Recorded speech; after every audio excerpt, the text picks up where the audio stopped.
Selamat berjumpa kembali di video pembelajaran fisika bersama saya Pak SY. Nah, materi di video kali ini kita akan membahas materi fisika kelas 12 SMA. Nama babnya adalah listrik dinamis. Listrik dibagi dua, ada listrik dinamis dan ada juga listrik statis. Listrik dinamis lebih membahas tentang rangkaian-rangkaian listrik. Tapi kalau listrik statis dia membahas tentang muatan-muatan listrik.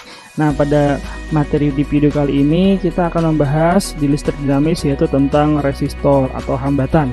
Simbolnya seperti gambar yang ini. Nah, apa sih hambatan? Hambatan itu sebenarnya alat, atau resistor itu sebenarnya alat yang digunakan untuk menghambat aliran arus listrik atau mungkin mengurangi lah besar aliran arus listrik. Nah, hambatan yang kita pelajari di sini yang pertama hambatan pada kawat berarus. Nah, berarus. Jadi setiap kawat atau kabel listrik itu memiliki kemampuan berbeda-beda dalam menghantarkan arus listrik. Nah, tapi kalau orang tanya apa bahan penyusunnya, maka bahan penyusunnya adalah tembaga, karena tembagalah yang paling bagus dalam mengalirkan arus listrik ketimbang yang lain seperti besi dan lain-lain. Nah, sebenarnya kabel listrik atau kawat listrik, nah itu kan memiliki ukuran, biasanya kan ukurannya itu bulat dan panjang ya kan. Nah, ya anggaplah seperti ini. Misalnya kita gambarkan dulu ya. Oke. Nah, misalnya kabelnya lurus. Nah, ukuran kabel itu kan atau bentuknya itu kan bulat dan panjang ya kan. Nah, kalau kalian lihat kabel listrik itu luas penampangnya atau penampang di sininya itu berbentuk lingkaran. Jadi tidak ada kabel listrik berbentuk kotak, pasti berbentuk lingkaran. Makanya nanti luas penampang di kabelnya ini kalau orang tanya luas penampang kabel listrik apa? Luas lingkaran. Karena memang kabelnya berbentuk bulat panjang atau berbentuk lingkaran yang panjang. Nah, kalaupun berbentuk kotak kayaknya nggak ada deh. Karena kalau lingkaran lebih mudah ketika di bengkok-bengkokan. Nah, sehingga kalau kita lihat kabel listrik ini kan memiliki panjangnya atau L ya kan, L ini kan panjang kabelnya, panjang. Nah, setelah itu dia juga memiliki luas penampang. Ini luas penampang ya, bukan diameter. Atau gini aja kita gambar seperti set. Nah, ini adalah luas penampang. Luas penampang yaitu luas lingkaran, karena memang kabelnya berbentuk lingkaran penampangnya. Nah, setelah itu kabel ini kan ada bermacam-macam, maksudnya ada yang dari tembaga, ada yang dari mungkin yang lain, tapi kan memang kebanyakan tembaga. Cuma kan tembaga mungkin seperti emas juga, ada kadarnya tinggi, ada kadar tembaganya kurang gitu. Nah, jadi kabel penyusunnya ini atau kabel listrik ini ada jet penyusunnya atau hambatan jenisnya. Nah, ini sebenarnya adalah jet penyusun si kabel tadi. Nah, hambatan jenis ya. Simbolnya seperti Ru, tapi ini bukan massa jenis. Massa jenis itu berlaku pada bab fluida.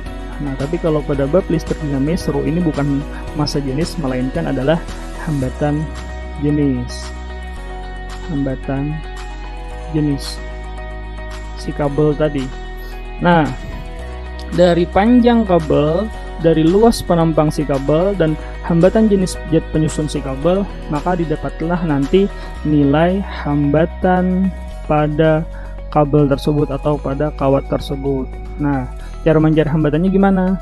Nah, Bapak tuliskan seperti ini aja ya. R per Rho sama dengan L per A. Nah, sekarang kita bikin kotaknya. Nah, apa itu tadi? R adalah hambatan, ya kan? R adalah hambatan. L tadi apa? L ini kan panjang si kawat atau kabel. Kalau A tadi kan luas penampang si kabelnya, dan Rho ini adalah hambatan jenis kawatnya atau kabelnya atau jet penyusunnya lah. Nah, bisa kan menggunakan ini? Tinggal kita kali silang ya kan?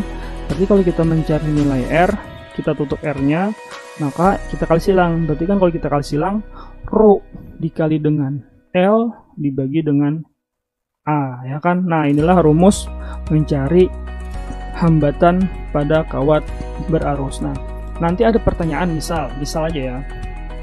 Nah, dari rumus ini ditanyakan misalnya, yang pertama misalnya pertanyaannya adalah hubungan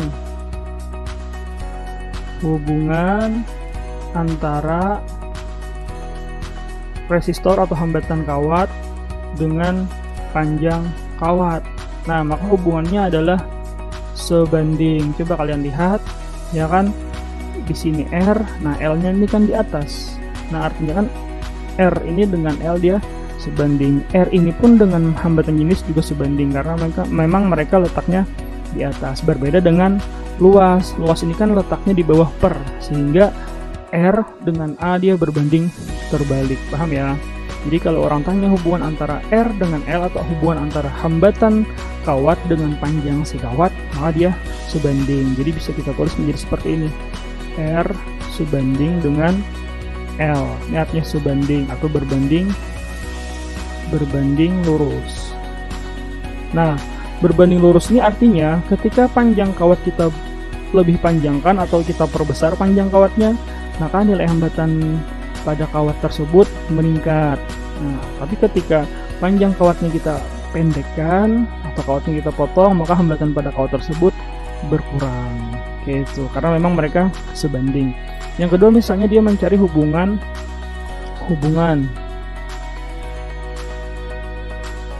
antara misalnya kalau tadi kan R dengan L, misalnya lagi R dengan A. Coba kalian lihat R dengan A, R-nya di sini, A-nya di bawah per, sehingga hubungannya adalah berbanding terbalik. Sehingga kita tulis seperti ini.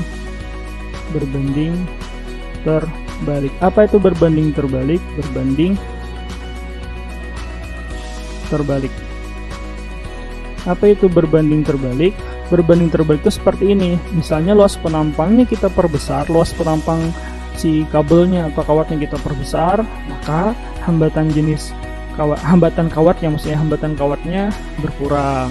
Tapi ketika luas penampangnya kita perkecil atau ukuran kawatnya kita perkecil, kita perhalus, maka hambatan pada kawat berarus tersebut makin besar. Nah, itulah artinya berbanding terbalik. Nah, gimana kalau kita bikinkan grafik misalnya. Misalnya kita bikin grafik ya. Oke. Misal kita bikin lagi. Ya. Nah, misalnya ini adalah grafik hubungan antara R dengan L. Misal, berarti kan hubungan hambatan dengan panjang kawat. Nah, karena kita lihat tadi R dengan L dia berbanding lurus, maka grafiknya seperti ini, naik. Nah, inilah grafiknya. Oke. Nah, sekarang misalnya kita bikin grafik lagi hubungan antara R dengan A. Oke.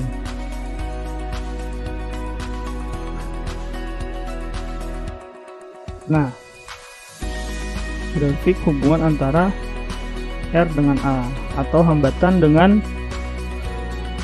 luas penampang kawat. Nah, R dengan A.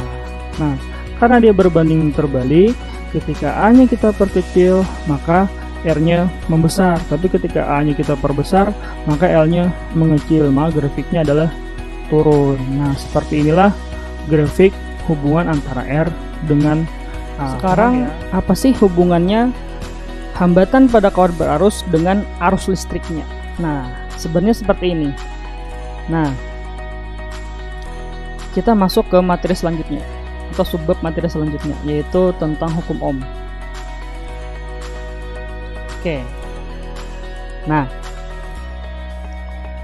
tadi kan kita sudah dapat kesimpulan bahwa hambatan pada kawat berarus dengan panjang kawatnya dia sebanding. Semakin panjang kawat, maka hambatan pada kawat tersebut makin besar.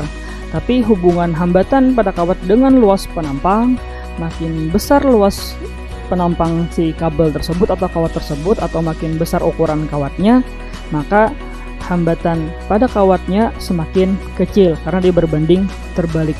Nah, memang kan kita sudah tahu bahwa sebenarnya kawat atau kabel listrik ini fungsinya adalah untuk menghantarkan arus listrik. Sekarang bagaimana hubungan hambatan pada kawat terhadap arus listrik tersebut? Nah, maka kita masuk ke bab kedua, yaitu namanya adalah hukum Ohm. Hukum Ohm ya. Oke. Nah, untuk lebih mudahnya Bapak bikinkan segitiga. Nah, hukum Ohm. Oke.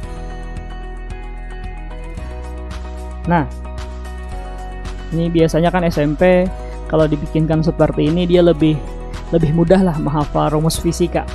Nah, jadi di atas ini adalah V, di sini adalah I, dan di sini adalah R. Masih ingat ya, kalau V ini adalah tegangan, ya kan, tegangan. Satuannya volt. Nah, kalau I adalah arus listrik, ya kan. Satuannya apa? Ampere.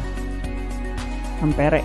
Nah, kalau R tadi apa? R tadi adalah hambatan, ya kan, atau resistor.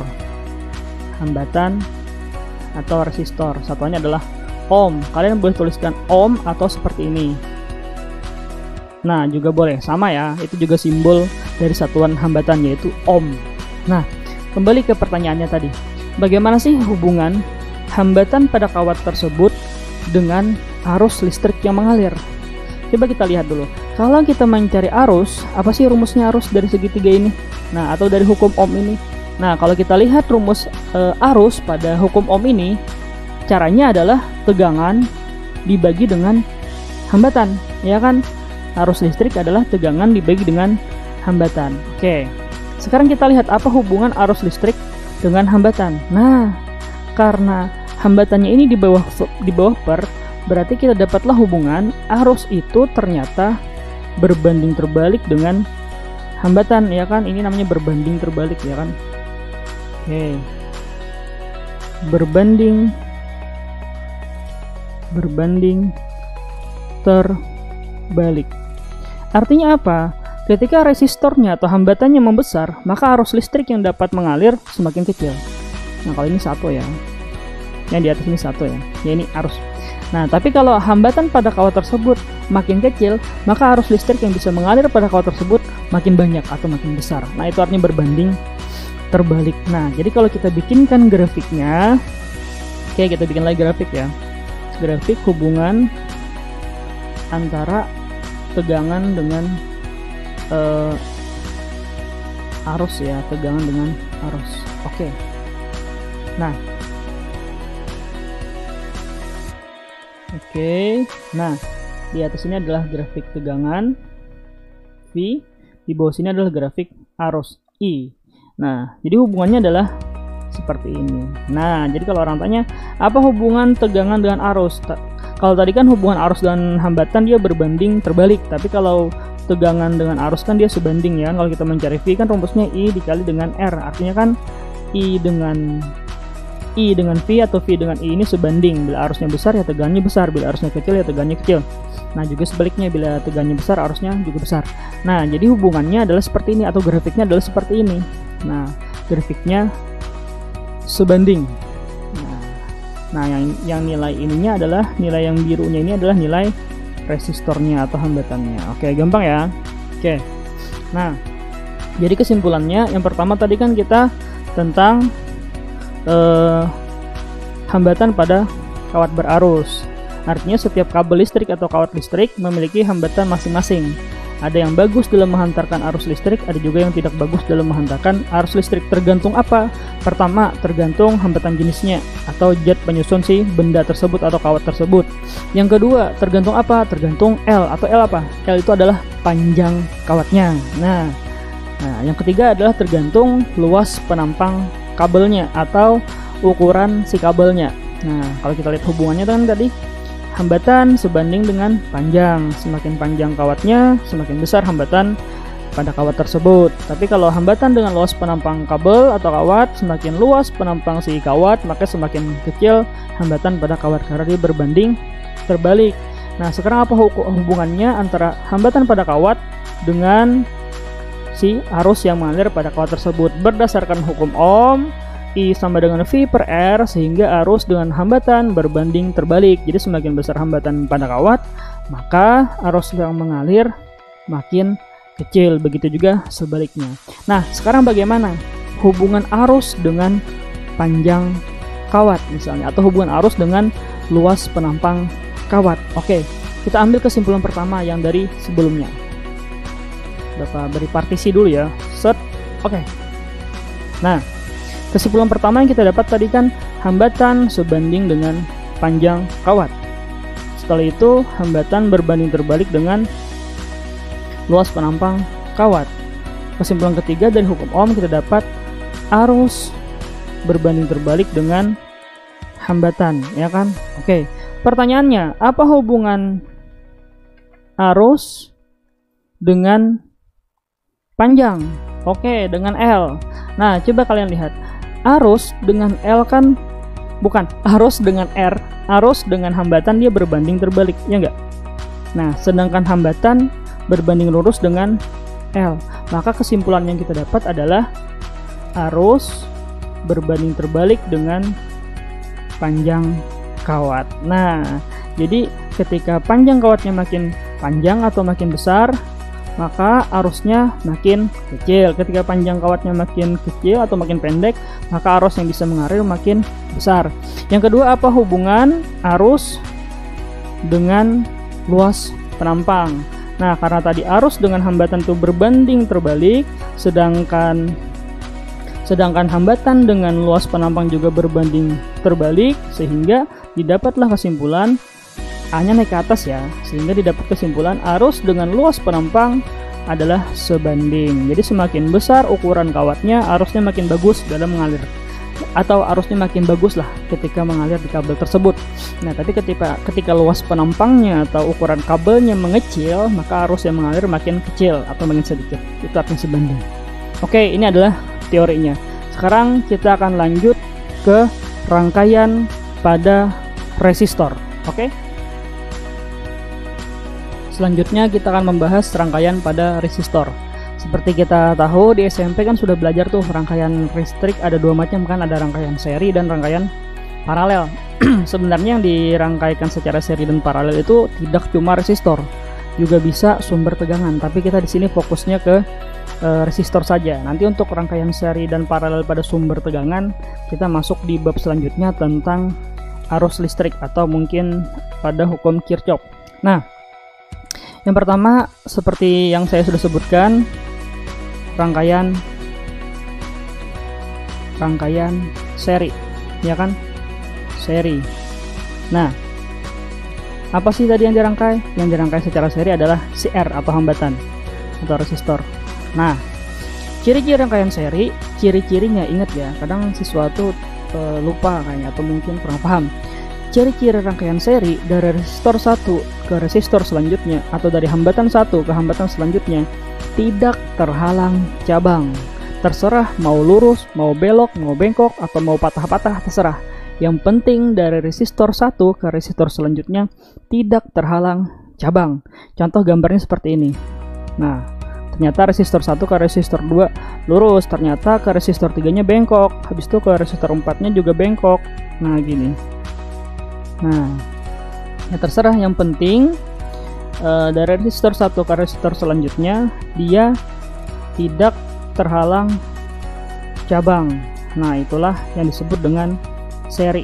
Nah, sehingga cara menjumlahkan atau menggabung nilai resistornya adalah ditambahkan. Jadi resistor total atau nilai resistor total pada rangkaian seri caranya adalah digabungkan aja, dijumlahkan aja langsung. R1 ditambah R2 ditambah R3 dan seterusnya. Gampang ya. Nah, sekarang bagaimana kalau paralel? Nah, kalau seri tadi dari resistor 1 ke resistor lainnya tidak terhalang cabang, maka kalau paralel berarti dari resistor 1 ke resistor lainnya terhalang cabang. Oke. Yang kedua adalah paralel. Rangkaian paralel. Oke. Paralel. Paralel ya. Oke. Kalau salah penyebutan koreksi ya. Nah, kebalikan dari rangkaian seri, dalam rangkaian paralel dari resistor 1 ke resistor lainnya dia terhalang cabang. Nah, tapi tidak asal bercabang ya. Tidak semua yang bercabang adalah paralel. Bapak ulang. Tidak semua yang bercabang adalah rangkaian paralel. Nah, atau rangkaian paralel yang bisa kita hitung nilai gabungan resistornya. Tapi pada kasus tertentu aja yang murni paralel yang bisa kita hitung nilai resistor gabungannya. Nah, coba lihat ciri-cirinya. Misalnya nih R1 dan ini misalnya adalah R2. Nah, dari R1 jalan sebelah kiri menuju R2 mengenai cabang. Nah, ini kan cabang. Nah, dari R1 jalan sebelah kanan menuju R2. Nah, ini kan terhalang cabang. Nah, inilah yang disebut dengan paralel. Tapi seandainya gini ya, ini seandainya seperti ini gambarnya. Nah, oke. Nah, ini juga paralel, Pak. Bisa dikatakan paralel, tapi tidak paralel murni yang bisa kita hitung secara paralel langsung. Bingung ya kata-katanya ya. Gini aja dah, langsung aja kita. Misalnya ini R1, ini R2, ternyata di sini ada R3. Oke. Tadi Bapak ulang ya yang pertama yang di atas. Dari R1 menuju R2, jalan sebelah kiri terhalang cabang, langsung menuju R2. Dari R1 menuju R2, jalan sebelah kanan terhalang cabang, langsung menuju R2. Nah, artinya penghalang antara dua buah resistor ini cuma cabang satu aja, satu cabang. Nah, coba kita lihat yang ini. Jalan sebelah kiri, resistor 1 ke resistor 2 sama, terhalang cabang, terhalang satu cabang juga. Baru ketemu R2. Tapi jalan sebelah kanan, R1, ketika setelah terhalang cabang, dia mengenai R3 dulu. Ya kan? Nah, dia mengenai R3, baru mengenai R2. Berarti R1 dan R2 ini tidak paralel. R1 dan R3 pun juga tidak paralel. Nah, ini rangkaian paralel apabila seperti ini. Ketika R2 ini dan R3 ini kita serikan dulu. Karena kan dari R2 ke R3 tidak terhalang cabang seperti rangkaian seri. Berarti R2, R3 ini kita serikan dulu. Setelah menjadi R gabungan 2 dengan 3, baru kita paralelkan dengan R1. Jadi tidak semua yang bercabang adalah paralel. Paham ya? Nah, misal lagi. Kita hapus dulu. Oke. Misal lagi seperti ini rangkaiannya.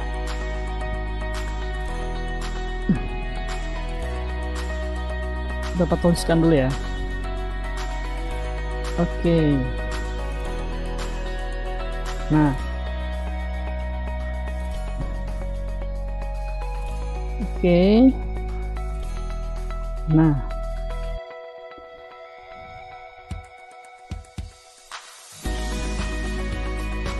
Nah, misalnya di sini adalah titik A, di sini misalnya adalah titik B.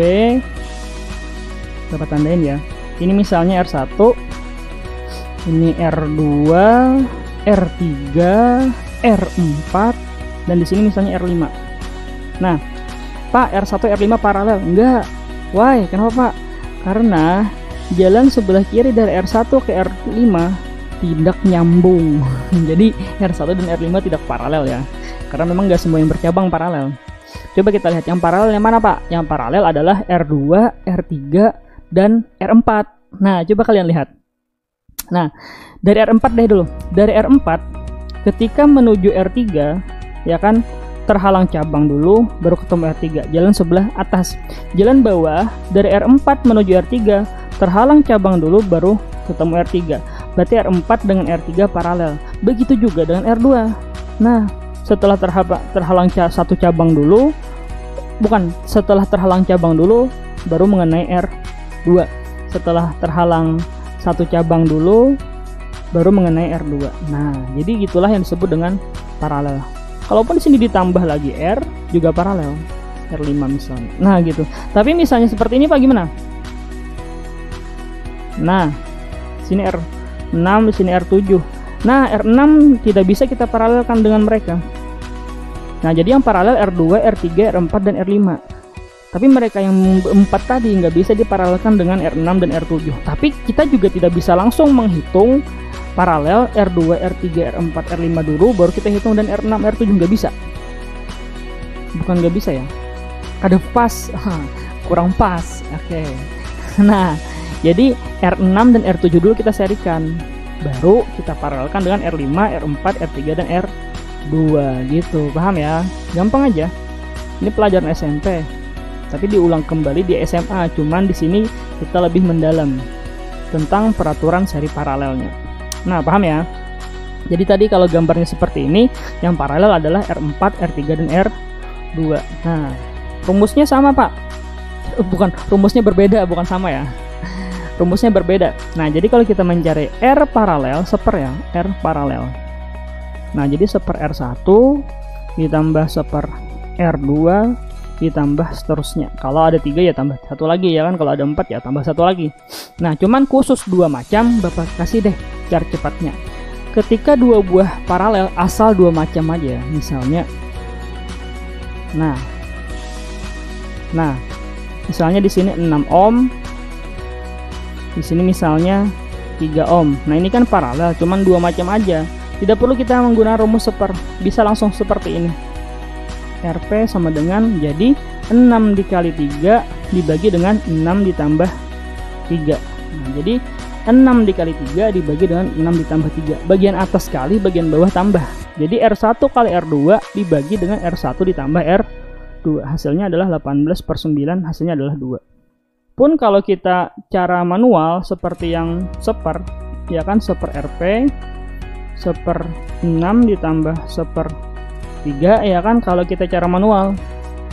Nah, ya kita samaan penyebutnya dulu ya kan. 6 bagi 6 1, 6 bagi 3 adalah 2. Kalau kita teruskan 3/6. Jadi kalau kita mencari Rp balik ya kan, berarti 6/3, hasilnya juga 2 ohm, sama ya.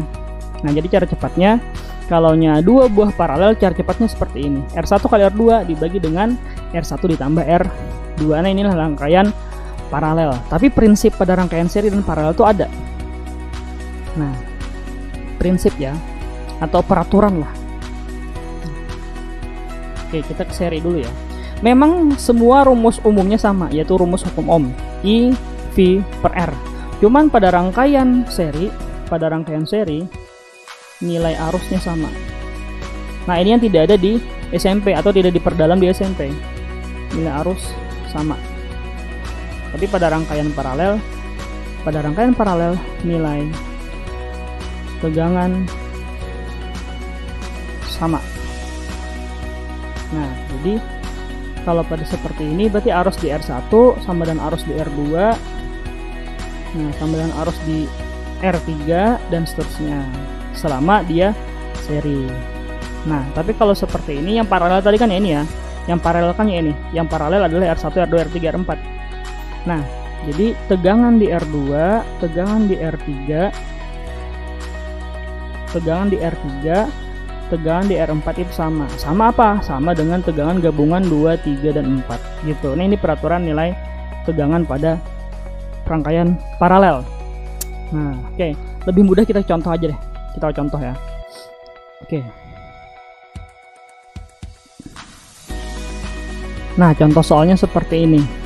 Kita ada sebuah rangkaian tertutup. Nah, dengan gambar seperti ini. Nah, kalian di sini nggak usah bingung ya, kenapa di sini ditulis E. Sedangkan di hukum Ohm tadi apa? Hukum Ohm tadi kan bukan E ya. Kalau Bapak tuliskan kembali hukum Ohm kan seperti ini. Oke. Bapak tuliskan kembali ya hukum Ohm. Nah, kalau hukum Ohm kan seperti ini, V, I, R ya kan. Nah, di sini V, Pak. Di sini kok E. Nah, sebenarnya V dengan E itu pengertiannya tuh sama atau artinya itu sama. Sama-sama tegangan listrik. Perbedaannya apa, Pak? Perbedaannya pemakaiannya. Apabila nanti pada sumber tegangan, nah ini kan sumber nih, ya kan? Ini sumber tegangan. Nah, berarti biasanya simbolnya adalah E. Tapi kalau kamu tanya tegangan antara titik A di sini dan B di sini, kalau kita memasang voltmeter misalnya ya, atau misalnya tegangan pada resistor 5 misalnya. Nah, itu biasanya disimbolkan dengan V, atau tegangan pada resistor 2 misalnya. Tadi salah ya, salah, bukan resistor 5, maksudnya resistor 1. Atau misalnya tegangan pada resistor 2. Nah, itu sebenarnya bukan E tapi V, karena bukan sumber tegangan, tapi sama-sama tegangan ya. Bedanya pemakaian aja yang berbeda. Nah, ini kalau pada rangkaian listrik dinamis, sumber tegangan yang dipakai adalah sumber tegangan direct current atau DC. DC ini tipe arus searah. Arus searah.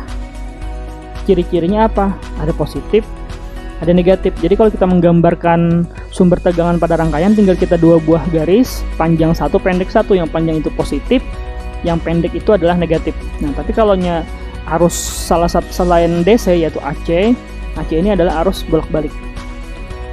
Bolak-balik. Jadi sumber tegangan yang tipenya adalah AC, berarti dia arusnya bolak-balik. Bolak-balik. Nah, ciri-cirinya apa? Tidak ada positif dan tidak ada negatif. Simbolnya seperti ini. Nah ini simbol sumber tegangannya. Jadi kalau kita menggambar rangkaian, kada perlu kita menggambarkan baterai atau aki, ya langsung dua buah garis, positif dan negatif.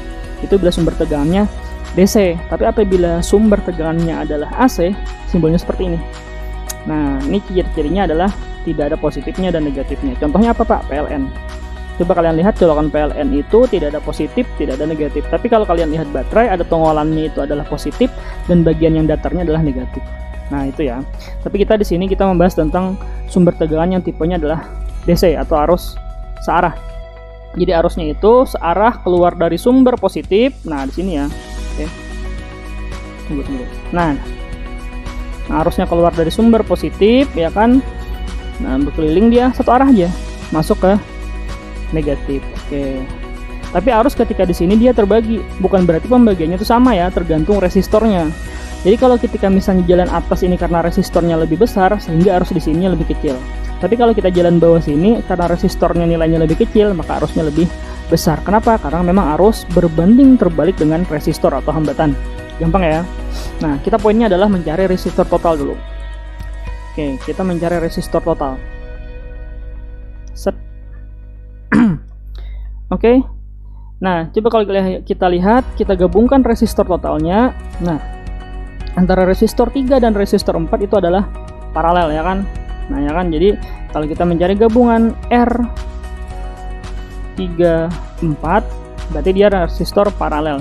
Ingat tadi ya, cara cepatnya kalau dia paralel cuma 2 macam, langsung kita kalikan dan kita bagi dengan tambah, ya kan? Berarti kan kita kalikan 6 dikali 3 dibagi dengan 6 ditambah 3, sehingga nilai resistor gabungan antara 3 dan 4 secara paralel nilainya adalah 6 kali 3 18 dibagi dengan 9 berarti 2 ohm. Nah, inilah nilai resistor gabungan 3 dan 4. Nilainya adalah 2 ohm. Sehingga kalau kita gambar lagi seperti ini. Nah. Ya kan? Nah, paham ya? Nah, coba kalian lihat.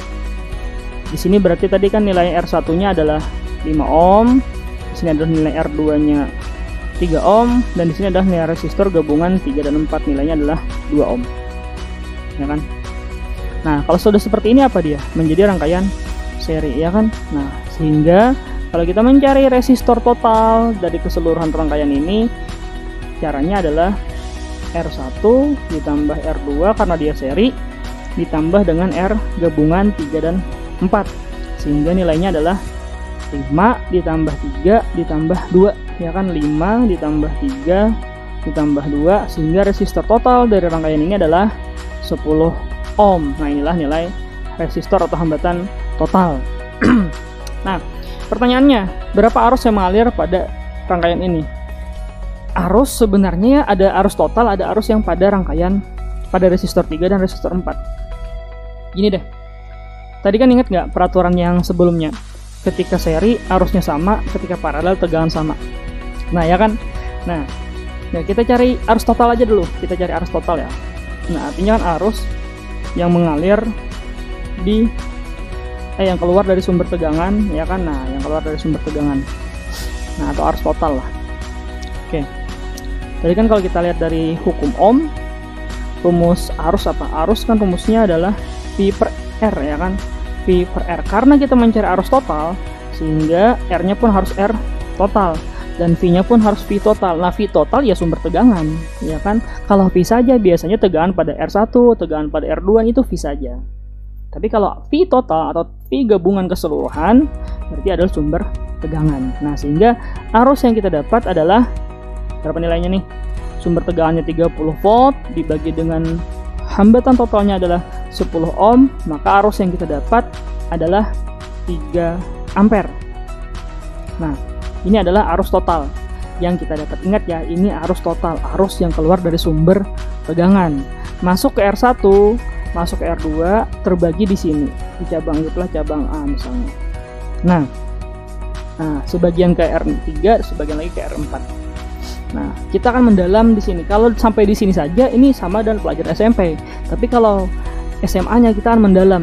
Mendalam maksudnya kita cari arus di R1, kita cari arus di R2, kita juga cari arus di R3 dan R4. Begitu juga dengan tegangan. Kita cari tegangan di R1, kita cari tegangan di R2 dan 3 dan 4. Oke. Sekarang kita sudah dapat arus totalnya adalah 3 ampere. Nah, kembali ke peraturan seri ya, peraturan seri. Kenapa? Karena ini rangkaiannya seri, yang rangkaian kedua ini. Nah, berdasarkan peraturan rangkaian seri, arus pada R1 sama dengan arus pada R2 sama dengan arus pada R34. Bapak ulang. Arus pada R1 sama dengan pada arus R2 sama dengan arus pada R34. Kenapa? Karena dia rangkaiannya seri. Sama dengan arus keseluruhan atau arus total. Sehingga nilai arus dari mereka ini adalah ini 3 ampere. Nah, paham ya? Nah, sekarang bagaimana tegangannya, Pak? Oke, tegangannya. Karena dia rangkaian seri, berarti tegangannya berbeda-beda. Nah, disinilah Bapak tuliskan V, bukan E. Bapak mencari tegangan pada resistor 1, berarti V1. Bapak mencari tegangan pada resistor 2, berarti V2. Begitu juga Bapak mencari tegangan pada resistor gabungan 3 dan 4, berarti V34. Nah, sekarang kita hitung. Nah, karena tegangan pada rangkaian seri tidak ada peraturannya, sehingga kalau kita mencari tegangan menggunakan rumus. Bapak ulang. Karena pada rangkaian seri tidak ada peraturan tegangan, sehingga kalau kita mencari tegangannya menggunakan rumus. Berbeda dengan arus tadi. Arus pada rangkaian seri sama, ya sudah kita ambil arus keseluruhan, arus total. Itu. Nah, jadi kan rumusnya kalau kita mencari V, rumusnya adalah I dikali dengan R. Karena ini 1, berarti I1 dikali R1. I2 dikali R2. I3 dikali R3. Nah, oke, kita teruskan ya, sehingga kita dapat I1 sama dengan I2 sama dengan I total ya kan, berarti 3 dikali R1 nya ada berapa? R1 nya adalah 5 ya, berarti tegangan pada R1 adalah 15 volt. Nah, I2 nya tadi 3 ya, dikali I2 nya 3 ya, ya benar, R2 nya juga 3 ya kan. Nah, 3 dikali 3 berarti 9 volt. Nah, sekarang I3 kan sama juga nih 3 ampere. Tapi R34 ya, ini R34 bukan R3. Nah, berarti kan R34-nya adalah R gabungan 34 tadi berapa? 2 ya. 2. Sehingga nilainya 3 kali 2 adalah 6 volt. Nah, jadi tegangan masing-masing berbeda. Karena dia rangkaian seri, tegangannya tidak sama. Kalau rangkaian seri itu yang sama adalah arus ya kan. Sehingga tegangan pada R1 15, R2-nya 9 volt dan R34-nya adalah 6 volt. Coba kalau kita jumlahkan. Kalau kita jumlahkan, hasilnya adalah 30 volt sama dengan sumber tegangannya. Nah, berarti perhitungan kita ini adalah right atau benar, ya kan? Oke, paham ya? Nah, ini adalah pada rangkaian yang sederhananya. Sekarang kita ke rangkaian yang sebelumnya. Karena yang belum kita cari adalah tegangan, bukan tegangan, tapi arus pada R3 dan R4. Oke. Nah, di sini saja ya. Sekarang Bapak gambarkan lagi rangkaian paralelnya aja. Nah, karena kita di R1 sudah dapat arus dan tegangan, di R2 sudah dapat arus dan tegangan, tinggal R3 dan R4. R3 dan R4 ya kan. Ini R3, ini R4 ya kan. Nah, tinggal kita mencari arus dan tegangannya. Oke, ini apa rangkaiannya? Paralel kan? Nah, ini kan paralel. Paralel. Berdasarkan peraturan paralel, tegangan 3 itu sama dengan tegangan 4 atau tegangan di R4. Berarti sama dengan tegangan gabungan 3 dan 4. Berapa tadi? Nilai tegangan gabungan 3 dan 4 kita dapat adalah 6 volt. Berarti 6 volt. Nah, inilah nilainya. Oke. Paham ya? Karena dia rangkaian paralel. Jadi tegangan di R3, tegangan di R4 itu sama karena rangkaian paralel. Sama dengan tegangan gabungannya. Tegangan gabungannya kita dapat tadi 3, 4 berapa? 6 volt. Ya, 6 volt. Oke. Nah, yang belum kita cari adalah arusnya. I3 dan I4. Karena memang kan ketika masuk ke sini adalah I total. Nah, ketika di cabang sini mereka terbagi, ada arus yang menuju R3, ada arus yang menuju R4. Cuman tidak mesti pembagiannya sama. Pembagian arus di cabang itu akan sama ketika seluruh resistornya identik atau nilainya sama. Misalnya R3-nya 2 ohm, R4-nya juga 2 ohm. Berarti kan arus yang mengalir pada mereka tuh sama. Pembagiannya yang sama maksudnya. Itu, misalnya lah arus total 10 ampere. Masuk ke R3, masuk ke R4 itu nilainya 5 ampere dan 5 ampere. Kenapa? Karena R3 dan R4 identik atau sama. Tapi kan di sini soalnya tidak identik, ya kan? Nah, di soal sini kita dapat R3 nilainya 6 ohm, R4 nilainya adalah 3 ohm. Nah, kalau orang tanya, mana Pak arus yang paling besar antara R3 dan R4? Jelas yang lebih besar arus yang mengalir di R4. Kenapa? Karena nilai resistornya atau nilai hambatannya lebih kecil. Oke, paham ya? Nah, oke, kita cari rumus arusnya. I3 dan I4. Nah, I3 berarti rumusnya V per R. V per R karena I3 berarti V3 dibagi R3, karena I4 berarti V4 dibagi R4. Nah, oke. Sehingga kalau kita teruskan, V3 tadi 6 volt ya, sama dengan V34 per R3-nya adalah 6. Berarti arus yang kita dapat adalah 1 ampere. V4 juga 6 sama dengan V34, tapi R4-nya adalah 3. Maka arus yang kita dapat adalah 2 ampere. Ya Kak? Ya kan? Nah, oke. Jadi arus yang mengalir di R3 adalah 1 ampere, arus yang mengalir di R4 adalah 2 ampere. Tapi kalau kita jumlahkan, hasilnya adalah 3 ampere sama dengan arus total. Nah, inilah yang disebut orang dengan hukum Kirchhoff. Jumlah arus masuk cabang sama dengan jumlah arus keluar cabang. Ini cabangnya ya. Nah, ini tadi kan I total, ya kan? Di sini adalah arus ke resistor 3 dan di sini adalah arus ke resistor 4. Nah, karena yang masuk adalah I total, yang keluar adalah 3 dan 4, berarti I total sama dengan I3 ditambah I4. Nah, ini hukum satu Kirchhoff. Nah, tapi kita tidak membahas hukum Kirchhoff-nya ya. Memang kebetulan kebahas, nah, memang sesuai materinya. Tapi kita tidak membahas hukum Kirchhoff-nya. Nantilah di pertemuan selanjutnya kita bahas hukum Kirchhoff. Tapi paham ya? Nah, inilah peraturan seri dan paralel. Ketika seri itu arusnya sama, ketika paralel adalah tegangannya sama. Sekarang kita akan ke contoh soal yang lain. Nah, contoh soalnya seperti ini. Jadi kita mencari resistor total ya, atau mencari nilai hambatan keseluruhan. Nah, antara titik A dan titik B. Anggaplah titik A itu dan titik B dihubungkan dengan sumber tegangan E.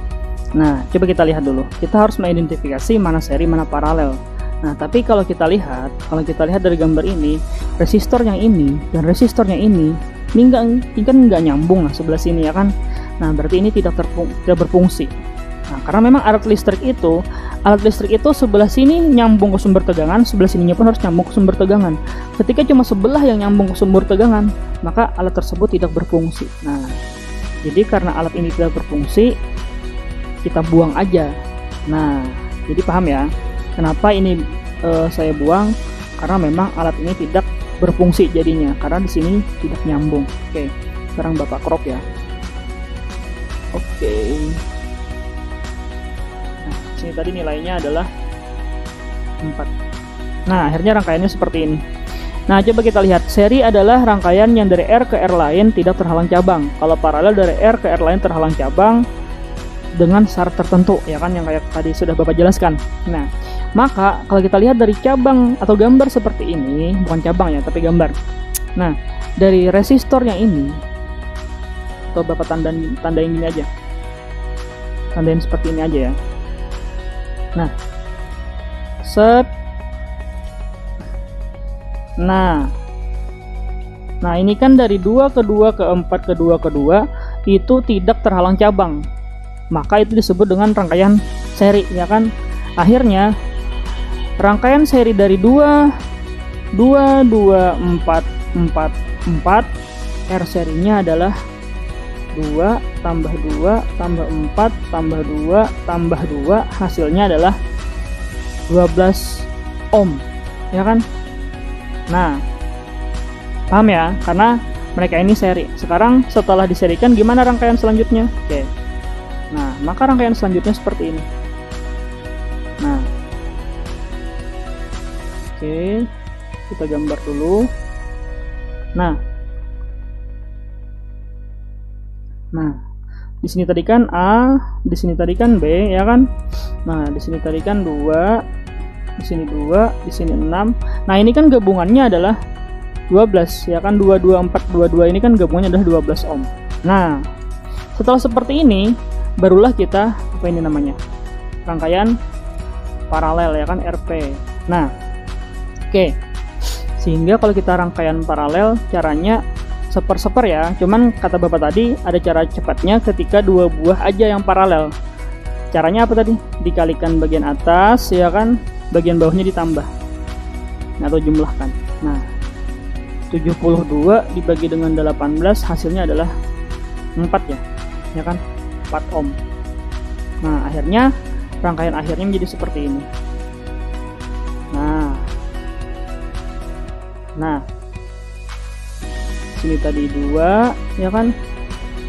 Sini 2. Nah, gabungan ininya adalah 4, sehingga resistor total menjadi seri, ya kan? Nah, akhirnya kan nilainya 2 ditambah 4 ditambah 2, nilainya adalah 8 ohm.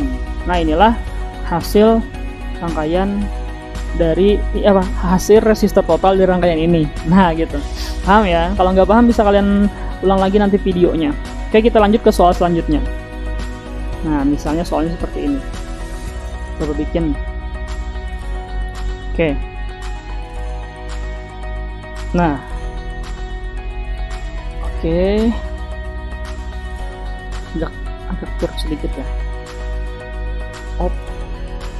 Oke.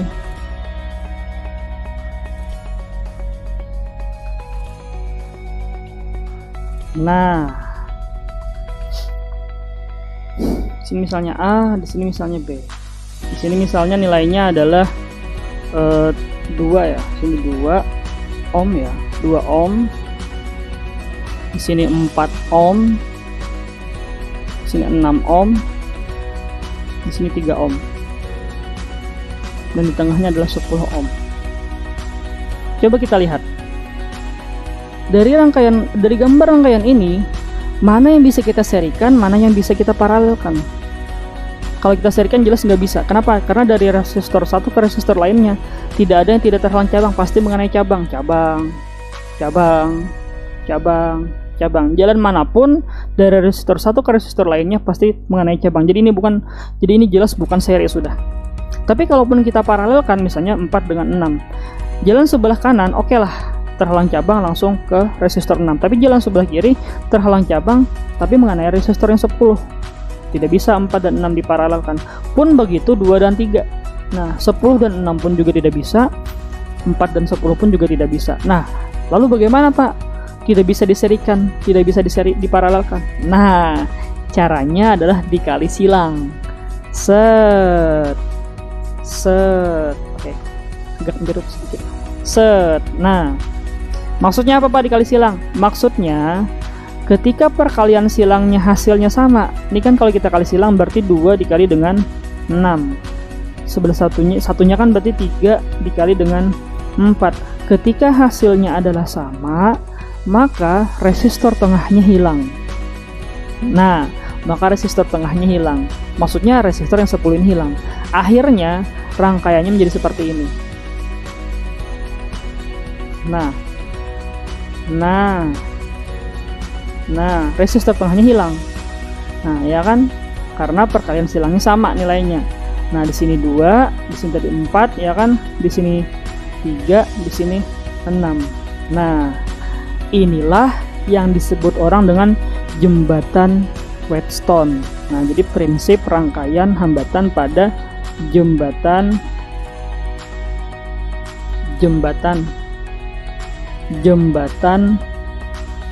Wheatstone. stone ya, gimana ya tulisannya? Stone, batu ya. Nah, ya ini. Jadi ketika tidak bisa diserikan dan tidak bisa diparalelkan, kita kalikan silang. Nah, ketika nilai perkalian silangnya adalah sama, maka resistor tengahnya hilang atau tidak berfungsi. Itulah prinsip jembatan Wheatstone. Akhirnya kan kalau sudah seperti ini kan gampang ya kan, 2 dan 4 kita serikan menjadi 6, 3 dan 6 kita serikan menjadi 9. Akhirnya rangkaiannya seperti ini ya kan, akhirnya rangkaiannya seperti ini. Nah, ya kan. Nah, di sini tadi kan gabungannya adalah 6 dan 9. Kalau sudah seperti ini berarti dia rangkaian akhirnya adalah paralel. Akhirnya kan RP-nya kalau dua macam paralel bisa langsung bagian atas kita kalikan, bagian bawah kita jumlahkan.